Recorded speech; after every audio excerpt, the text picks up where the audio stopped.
Locks, welcome back. Thank you for joining us on Blue Tinted Glasses or Leicester City Down Under. Locks, how are you, mate? I'm all good, mate. I'm very happy to be here again, nice and early in the UK, of course, with you, Luke, mate. Yeah, glad to be here. Sorry to drag you out of bed, lad. um, Locks, mate, I don't know what you're thinking, but I am very curious to get into this today. There's a lot to talk about, but the first thing I just want to start off with is there is a chance that do you think we don't see Wilfred Ndidi with the whole fiasco that's happening in Nigeria right now? Yeah, you know what? It is a worry. I was reading on Twitter earlier as well, and it appears that another big worry might be for Kondo as well. Because I think he's gone obviously with Argentina. He's played there's been 2 games and he's played 0 minutes in both, and the last game was at 6 a.m. this morning, I think, UK time, or something like that. So him and Buonanotte, you know, and Didi and Buonanotte. So yeah, no, I've just seen the comments. What did you call this? So yeah, it's a worry. It's a worry. I mean, imagine they're both out. Then what midfield are we gonna bloody have? I don't know what we're gonna have available. Hopefully, with the Ndidi situation, it might actually help. It might actually help because of the fiasco, they didn't actually play against Libya. It got called off. So maybe that one will be okay. Ndidi, maybe he will be back on time. Well, I wanted to talk to you about this because I thought it was an interesting thing. And I was just thinking to myself today, I was listening to your preview, which is really good. And I recommend everyone else go and watch with the opposition, the lad from the St. Mary's. I forgot his name. I'm sorry. Martin, I think it was. Martin was a good video. Now, I don't think at any point, and because it's kind of been undroppable in Ndidi, but I've always been curious. I don't think at any point this season, and correct me if I'm wrong in the comments or yourself, Locks, I don't think we've seen Buonanotte and behind him have Winks and Skip as the 3 midfielders. I don't think we've seen that all at the same time, and I'm quite curious to see how that would work and what you would think. A Winks, Skip, and Buonanotte midfields? Do you mean? Sorry. Yes, because that's on paper what I would like to see in what we're playing in the Steve Cooper system. Yeah. I know that this doesn't. I'm quite curious to see how that would work. You know, because we're going to be having to play it out the back a fair bit, you know, with this amount of possession. We're going to have to be able to play it out right against Southampton. So I want to see what your thoughts are on that. I hear you, mate. I know what you're saying. It would be interesting to see that. I think, personally, you know, I think that the Skip and DD for Kondo Buonanotte midfield worked quite well. It was really balanced against Bournemouth. And when I say balanced, I mean more that, you know, we know that Winks defensively isn't very good in the Premier League. You know, for that level, he's not a 6. He's definitely not a 6 in my eyes. And Skip, you know, although he can be a 6 or an 8, I think, you know, he's much better in the 6, or like a dynamic, if you like, between an 8 and a 6. He's much better at that role than Harry Winks. The role that Harry Winks is best at is obviously just sitting there and trying to dictate play, like he did so well with Enzo Maresca. So I think, yeah, so I think that, you know, in games where we are going to have more of the possession than we normally do, Winks would still be a very good option to have. The problem is in this game, I don't think we will have much possession. So I would still go with the Winks, with the Skip and Ndidi Buonanotte midfield if possible. But again, like we just said, if Ndidi isn't available, I still see Cooper picking Winks over like Bilal El Khanous, for example. I don't think he'll throw El Khanous, and I think he'll go with the experienced Winks instead. Hamza's an option. I know he's injured, of course, so he's not an option actually. Hamza Chowdhury he's got a problem. His shoulder, was it dislocated or something? So he's not playing. So yeah, I mean, the only option really is Winks and Winks or Bilal El Khanous if Ndidi isn't available. But I think he would go with Winks. So I agree with you. I think it would be interesting to see it, but I can't see it, mate. Honestly, I can't. I think he'll, you know, if possible, he'll go for the same, unchanged completely. The whole team, I think he'll go unchanged from Bournemouth. I think so as well, mate. I think I was going to do a starting 11 and ask you before the video started. I just thought, what's the point? Because I'm nearly convinced that we'll see the nearly same starting 11. And that leads me on to who I want to talk about next, and that's Fatawu, mate. And we haven't seen him in starting too many games. It's Ayew that's been favoured, which I can't understand. I'm gonna try and be subjective and not slander and call him an orc, and because people have been getting upset with me, and I understand because I sound negative, and I'm sick of coming on here and complaining. And we're actually talking before the stream started, and Locks and I feel like we've been blue balled for all the lads out there that know what I mean, with getting so excited with Enzo ball and thinking no one near amount of opposition are going to play a low block against us. And I can't wait to see how many people we can hurt in transition. For example, ironically, Southampton, when we played them in the last two games, so they were the only two teams that didn't sit back, and look what happened. So, quite excited, and unfortunately that didn't eventuate. And, best of luck to him. Thank you for getting us promoted. But Fatawu, going back to him, I don't know why he's not starting. I can totally appreciate, having Ayew as a finisher, seeing the game out. But like, in my opinion, do you think Fatawu, one of the problems is the Cooper system, where he was quite used to, we'd stretch him out quite wide in the pitch, and he'd have a, high eight alongside him, usually a DD.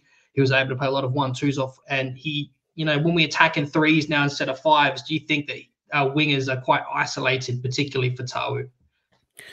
100%. I mean, and that whole right side is just a bit off, isn't it? We know this. When I did the stream on the other night, when me and Anil did the call-in show, we spoke with somebody who'd called in and said the same thing, and we kind of got on to discussing about how Justin is clearly he was the weak link in the start of the season, and we also said that he's undroppable at the moment because he got 2 goals and an assist in the last 2 games.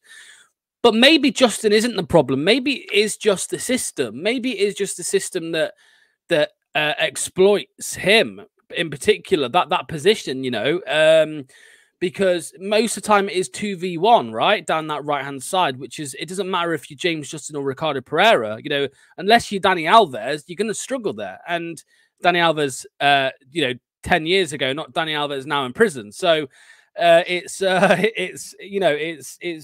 weird one. I think that he's definitely, there are a few players, not just Justin, that aren't being helped by the system, and that is the problem. That's on the manager, right? That is on the manager. You look at Enzo Maresca's system last year. His system got the best out of certain players, right? He got the best out of Ricardo Pierrera. He moved him into midfield, for crying out loud, technically, in possession. And Wilfred Ndidi was playing as an 8, and he did sorry, Enzo did these things, and they actually improved players. They actually made players perform better. Whereas this year, it seems like Cooper's actually, his system, if you want to call it a system, is exploiting players' weaknesses and putting pressure on certain players. So, for me, it is on the manager, and I hear what you're saying about not slagging them off too much. I mean, I also get a few comments on my videos and lives criticizing me, saying, what did I get? I got one the other day saying, the attacks on Cooper are boring now, and I said, I'll tell you what else is boring, Cooper.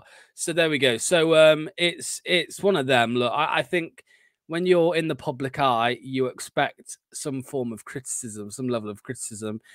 Sometimes the criticism goes too far, agreed, but sometimes it is fair. I mean, look at me. I put myself on YouTube. I get criticism in my comments. You just got to accept it. So if I want to call Cooper's football crap, I'm going to call Cooper's football crap. And if I get really angry sometimes I want to call him an orc, I will call him an orc, rightly or wrongly. But there we go.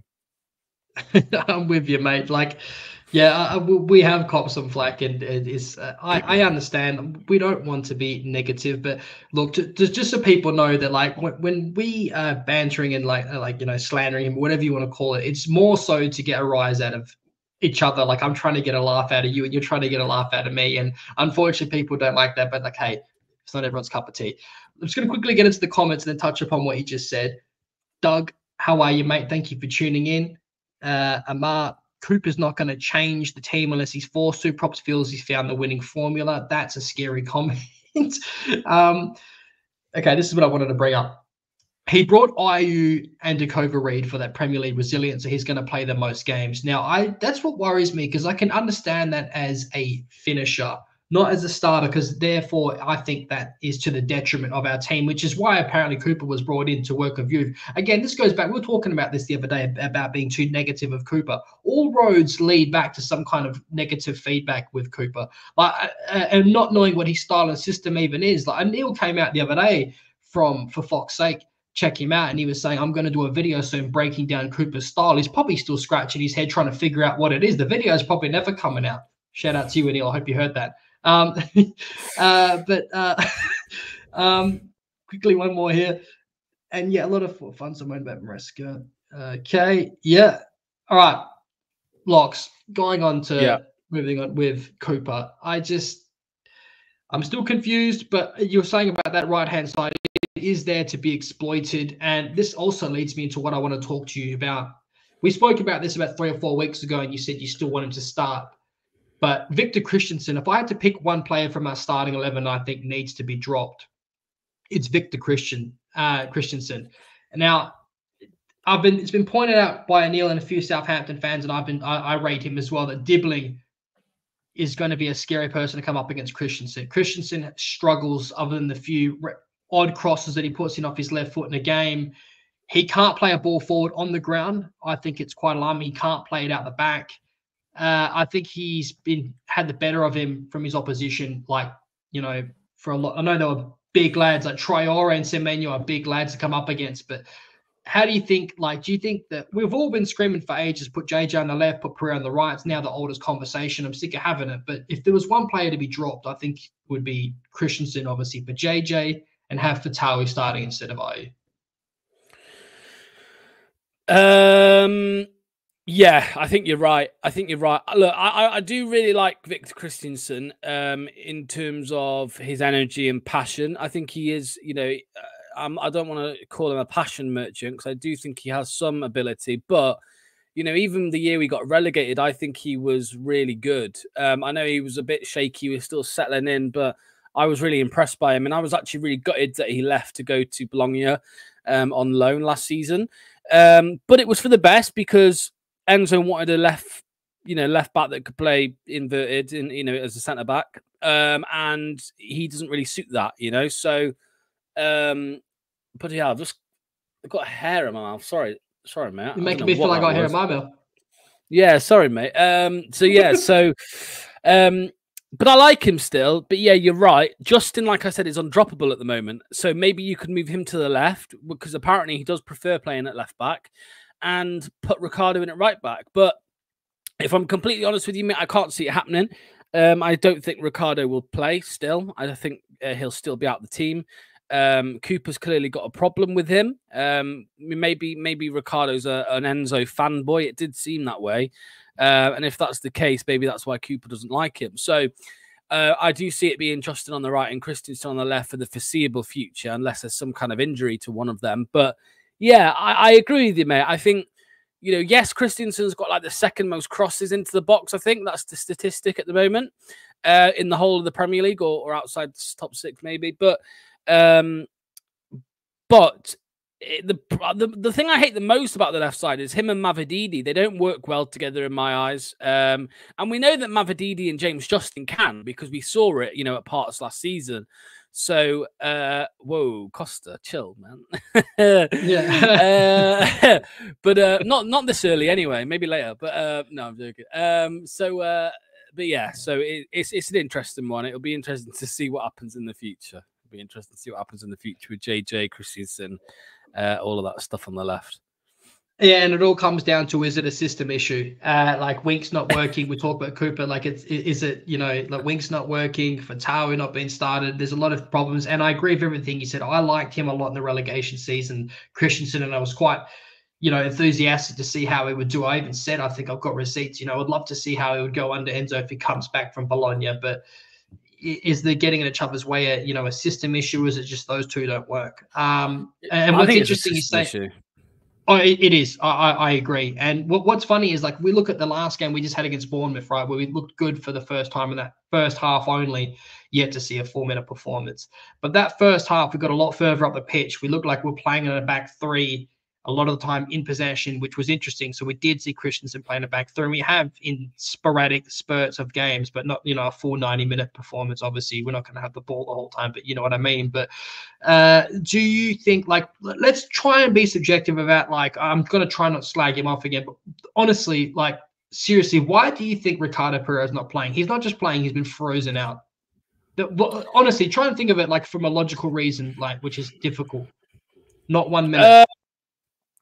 The logical reason is, Cooper tactically sees Justin as the better fit in the role. Maybe he's more athletic, which he is, James Justin, maybe more athletic. Maybe that's why, 2-on-1, you need somebody who's a bit more, I say agile, but I reckon Ricardo's more agile. But stamina-wise, of course, maybe James Justin is better. If that's from a logical standpoint, maybe it's just something Cooper sees tactically that he thinks that JJ's a better fit. However, that doesn't make any sense really when you think about it, actually, because you'd think at least Ricardo would be given a chance to, during Justin's poor run of form at the start of the season, maybe to see if he did any better. But Ricardo's only featured in cup games, so. But what I think it is I think Ricardo is the victim of Steve Cooper's, how can I word this without sounding really, really nasty? I just think he's got agendas. I just think he holds agendas. We heard about it at Forest. He exiled certain players from the squad, the bomb squad, I think they called it. So we'll call it that as well. And I think Ricardo Pereira is one of them. I think there are a few players in the squad that have probably voiced their concerns about the style of football, or voiced their concerns about how they think we should be playing, which is probably more similar to last year. And Steve Cooper's probably got a problem with that, because if you look at the names that have been hard done to this season in the past and or now, you look at Mavididi, he was hard done to at the start of the season. You look at Ricardo Pereira, you look at Harry Winks. Now you look at Jannik Vestergaard. I mean, there's 4 players who are really, really important to Enzo Maresca's system. And I mean, you remember the Mavididi came out. Mavididi and Ricardo in particular, was the only person that came out and actually said, "Thanks, boss, for everything." He's the only one that came out in support of Enzo when he left and put a photo up on Instagram and all of that. So I think that. Honestly, mate, I'm not, I'm not normally a massive conspiracy theorist, but I think Cooper has got a problem that Enzo and Ricardo were, I don't know whether it was so close or Ricardo really enjoyed that style of football and it suited him. So I think that's the problem. I think that is what it is. I think he's been put in the bomb squad because of his affiliation to Enzo and maybe his doubts over this way of playing. And Cooper's probably thought, well, if you don't like it, then you're not playing, basically. And that's okay to do that if you're a top manager with a big ego. I suppose you can get away with it. I mean, Enzo, right? Enzo does it. Enzo Maresca has said at Chelsea already, if they don't agree with me, they're not playing. And that's fine. Pep Guardiola might do it. Jose Mourinho's done it in the past. But we ain't talking about Jose Mourinho, Pep Guardiola, or even Enzo. We're talking about Steve Cooper. Pooper Cooper, right? And Super Duper Cooper. And I don't think he should have that ego or that arrogance to do that, because he's never going to win. The fans will win. The fans will win. If we start losing more games and Ricardo Pereira isn't playing, the fans will turn and the fans will win, because he will be sacked. He will be sacked. As Anil said, he's basically sacking himself. He's bought himself a little bit of respite with this game of Bournemouth. And I understand what you're saying completely. Like, if, let's say, hypothetically, the conspiracy theories, he's had some kind of falling out. It's now to the detriment of the club, in my opinion, because he's brought in, Dakova Reed, and he's brought in for Premier League experience. And they're fringe players or players that, clubs were happy to let go, with all due respect. Ricardo Pereira is a player that I'm sure a lot of clubs would be very happy to snatch up, and he'd be a starter, not a finisher, in my opinion, unless it was at a top end club, which I think people would like people would take him as a finisher. And I think in the big 6, you could trust him and rely on him to see out, the last 20 minutes. He could play that Calafiore role. He could play that, right back position if, Walker had to come off. People might turn their nose up at that, but if it weren't for the injury, in my opinion, he would have already left Leicester. He was loyal, he stayed, and now look what it's got him. Think of Rogers of Sionsu and freezing him out, playing Amati. That was to the detriment of our club. And you say about Maresco freezing players out with identity and a style, and I agree. But they have the talent and the absolute depth to be able to do that with that army of players they have. We don't. So it's stupid, in my opinion, to be. Look, if you don't want him, and there's a reason in your head that we can't figure out why to not playing him, fine, so be it. But at least play him or bring him off the bench. Just freezing him out entirely and only playing him cup games, as this comment said earlier, is just disrespectful, in my opinion. And he's it is disrespectful. It's so disrespectful. By the way, you're right. You're bang on. It's disrespectful because he's a legend. I think he is a legend. I know that things go around. The word legend is put around so often and too much.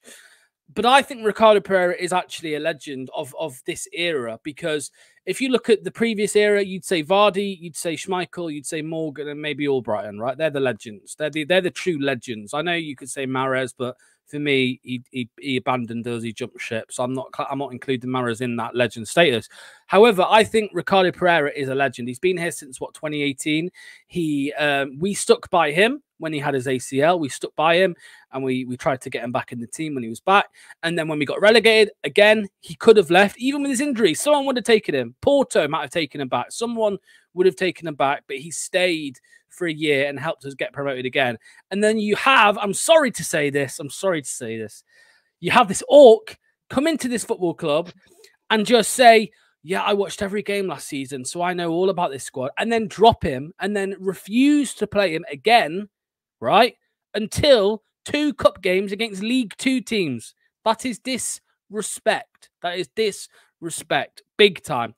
So I really, I think that is the biggest thing at the moment that is really pissing me off, and then all of us probably. It's the biggest thing that is pissing us off so much with Steve Cooper. How can you just get one of our best technical players and just throw him in the bin, in the bomb squad, and say, yeah, you can play against the League 2 sides, mate. You ain't getting any Premier League. He's a better footballer. He's a better footballer than James Justin. I don't care if James Justin can get up the pitch quicker, or if he's got more stamina, or I don't care. I don't care. Ricardo Pierrera is a massive miss to any.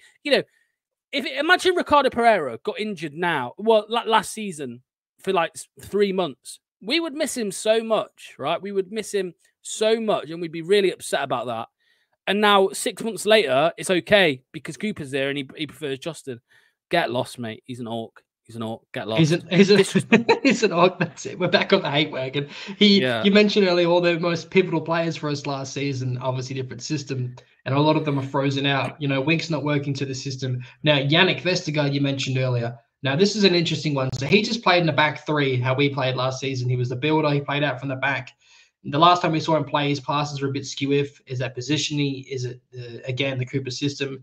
That's subjective and up to opinion. Okoli's been getting better and better week in, week out. Although I think Okoli makes up for obviously what Jannik lacks and pace. He does sometimes have some very decent line breaking passes, Okoli. But I think that hinges upon how much time he has on the ball. It's quite fast. If we're playing some of a high press, sometimes he can turn the ball over. Christensen turns the ball over a lot as well. Now, FaZe is undroppable at the moment. He's been playing really well. But, I'm quite curious. I would love to see, just for curiosity in how Southampton play, I would love to see Okoli and Jannik Vestergaard be our 2 centre-backs in this game. A lot of people will say, it's crazy. What's wrong with you? FaZe has been playing really well. I agree. I'm just curious to see how it would work. But I don't think we'll see that, unfortunately. Just going to get into some comments here. We've got a lot coming in. What do you think about that, by the way, while I pull up some of these comments? Yeah, I hear you. Yeah, again, I hear you. I think it would be interesting to see that, that back line for sure. Again, I just think that, with all that we've said about Steve Cooper and what we think about him and what we think about his tactical style and all of this, his decisions with team selections, we have our opinions about all of that. But I would say it is probably the wrong decision to make any changes. I think if he is going to be, if he is ever going to be stubborn and not change things, it is probably this one. I think it's fair for him to do that because You know, it's an old cliche. Never change a winning side. It's a cliche, but it's a cliche for a reason. I think it would be wrong to change it now, and it would probably piss off a few of the players as well. So I think he sticks with the same team as long as everyone's available. Of course, like we said at the start, Facundo might not be available. And Didi might not be available. We don't know for sure. We'll find out in his press conference, I'm sure. But yeah, as it is at the minute, if everyone is fit, I think we stick with the same team that we had for Bournemouth, if I'm honest, mate. I'm with you. The only reason I mention it is, first of all, I just want to say I don't agree with IE starting. I still think Fatawu. I know it's a different game, different managers, but hat-trick last game, absolute nightmare. You want to play in the transition. You want to hit him on a counter. You want to have pace. That's your man to do it. IE can hold the ball up. He's good at winning the ball back sometimes, but a lot of, our transition breaks down and he holds the ball up too long and he draws a foul.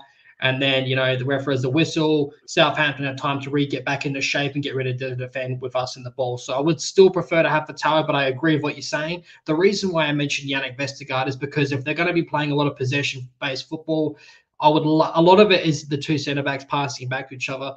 I would still love to see how we go 2 players of decent line-breaking passes and Okoli being the physical one that tracks back if need be. But like you said, I don't think that will happen. Now, this is a preview. I'm going to try and get into some of these comments, but what I want to mention to you first is, let's bring up this comment here from Dawn. We need to go all guns blazing on Saturday, not dropping off. We need the 3 points. Sean's come and said, get the knives out if he loses to Southampton. There's a lot of pressure. There would have been a lot more on Krupa if we had have lost to Bournemouth, but Russell Martin is probably Russell Martin's probably going to get the sack, to be honest with you, if he loses this game. Do I think he's going to change up his playing style? No. If plan A doesn't work, try plan B again. The pressure's on Southampton big time. But what are your thoughts, mate? Like, would you take a draw? Do you think it absolutely has to be a win? It's a 6-pointer for both of our clubs. But they would be saying the same thing that we're saying about them. We need to win this game. Of course, yeah, they will be saying the same thing, mate. I would not take a draw. I would not take a draw. I think we have to be beating them. And I said, I'll say the same for Ipswich. I'll say the same for Forest, and I'll say the same for not Man United. Yeah, Ipswich and Forest. So the thing is, mate, I think on paper, it's the easiest game of the season just because on paper they are the shittest team in the league. However, football, unfortunately, as we all know, isn't that simple. I think that they will be under more pressure than us just because they haven't won a game yet, and now we have. It does beg the question, though, and I did say this to the Southampton fan Martin yesterday when I was speaking to him, that are they going to be a little bit more hungry than us now? They might be more hungry than us, and I know we're both probably going to be hungry for it, but how football is, even the 1-2% makes a difference. So if they want it 2% more than us, there is a chance that they win because of that. So it depends on how the players approach the game, of course, how they take on the first half, especially how they start the game. Again, I do worry a little bit just because I think, it's weird to say, but they are the underdogs in this game. I think everyone thinks we're the better team. And that does, honestly, that's the thing that worries me the most. Obviously, their style of football is an interesting one. It's something that people will be debating all season long. Can they do it in this league? Martin, who I spoke to yesterday, doesn't think that they can do it. So they're players. So it's a very similar situation, it seems, to Company at Burnley last season. He's unwilling to compromise his principles, and that probably would have been the same for Enzo Maresca this season as well. However, a lot of people think that we actually had the players. We have the players to play that way. So, yeah, it's hard to say, mate. It really is hard to say. But I'm demanding a win. You have to be beating the teams in and around you. Everyone talks about this mini league. Who is Simply Stu talking about? We'll take him off your hands on loan in January. Who would he even be talking? Who would he be talking about? I don't know who. You're still going to be in the championship next season, lad. If he's talking about Ricardo, no chance. Jesus Christ. No. But yeah, so I'm demanding a win. If we lose, I don't think they'll sack him yet. It obviously depends on the two other games after that. But I mean, I would sack him if we didn't win against Southampton. But I don't think the board would. Yeah, simply Stu reckons they're getting Ricardo on loan. Will yeah, fuck, not a chance. You're dreaming, lad. You're dreaming. Yeah. Mate, we'll wrap it up shortly. Like I think this game's tailor made. Like of how much of a suicidal highline Russell Martin plays with Southampton. It's totally made for us to hit him on the break, particularly Vardy off the shoulder runs, decent ball over the top. Pace is not there, but his brain is still there. I think this is tailor made for Vardy. Locks, anything else you want to say before I wrap this up and I get a score prediction out of you? Yeah, mate. I just want us to go at it really. Like somebody said earlier, I think it was Dawn. You know, we have to start the game strongly. I think we did that against Bournemouth. We were good in the first half against Bournemouth. Palace again, we were very good in the first half. So there have been games this season where we've been good in the first half, and equally, there's been many games this season where in the second half we've just turned out a crap performance, like really stonking performance. So we need to, in the second half, make sure that we keep up the levels of the first. If we do start the first half well, we need to have a 90-minute performance for the first time this year, because it's not happened this season. We've not had a 90-minute performance. Even a 70-minute performance would do me nicely. So I can't see it, but start strong, try and get an early goal or two. Try and see out the win without, inviting all the pressure in the world on top of you, and causing a nervy end to the end of the game. That's all I want to see. I just want us to be positive against the weaker teams. I want us to be positive against Southampton, Ipswich, whatever. But in this case, Southampton, and just get the 3 points, because that's all that matters. I don't care. Get the 3 points, and we'll be happy. We'll get off your back. I'll tell you now, if we get 3 points, we will pledge not to call you an orc for at least 2 weeks. There we go, Luke. We'll be fair. We'll do that. Get us 3 points. We won't call you an orc. If that's the 3 points, I'll stop saying it. I would rather us see do well than have to come in here and slag him off every 2 minutes. But it's just like you said, all roads lead back to Cooper. He's frustrating. I don't understand his style. I don't understand why he freezes the likes of Ricardo out. But hey, I'm not a manager. I'm just an Aussie talking on YouTube. What the fuck do I know? Guys, thank you all heaps for tuning in. Everyone, thank you for tuning in from Bluetooth into glasses. If you like hearing me talk shit, please come over to my channel and subscribe. If not, you can always catch me here. We're basically furniture on each other's channels now. Locks, what's the score prediction? I'm going to have to stick with the one I gave yesterday. So I'm going to go for a 2-1 Leicester win. This is the first win that I've predicted this season. I predicted a loss in the first game against Spurs and Fulham. Then Villa, I predicted a loss as well. I think in the Palace game, I predicted a draw. In the Everton game, I predicted a draw as well, I think. The Bournemouth game, I predicted a draw as well. So this game is the first one that I've predicted that is a win. I think we'll win 2-1, and I'd be happy with that. Like I said, as long as we don't do anything stupid, as long as we just, play smart or whatever, go at them, try and get an early goal or two and see it out, then I'll be happy. So yeah, 2-1 Leicester City win. Yep, I'm with you. I don't want to defend Leeds anymore. I want to, go in front and then go for the jugular. You feel more confident being a goal down than you do a goal in front under Cooper, unfortunately. I'm going to go at Desmond, unfortunately. I'm going to go 2-2. I feel like we're going to go 1-0 up. They're going to equalize, go on up again. They're going to equalize last minute, and I'm going to come on a post-match reaction of a rant built in, ready to go. But let's hope it don't come to that. Probably manager the line for Martin, Cooper. We know Top's a bit of a coward, so maybe he's bought respite, as I said, of the Bournemouth win. But let's wait and see what happens. Locks. Cut. Yeah. All right. I'll see you for the match day live. Yeah. Locks. Yes, Matchday Live starting at 2:45 on Saturday. So it'll be obviously Luke and Anil until 3, and then at half time, and then obviously you guys will be doing your instant match reaction on both of your channels. Just another shout out as well, because I know we're live on my channel as well. Remember, people, Fox's Den 7 o'clock tonight. 7 p.m. tonight. Make sure you're there because it will be a good one. Be a good one. Everyone, thank you for all the comments, guys. It's hard to bring them all up, but if for everyone I didn't answer, I'm sorry. I appreciate all your comments, and yeah, thank you everyone that came over from Lox's channel. I'll catch you guys later. Take it easy, and I'll see you in the next one.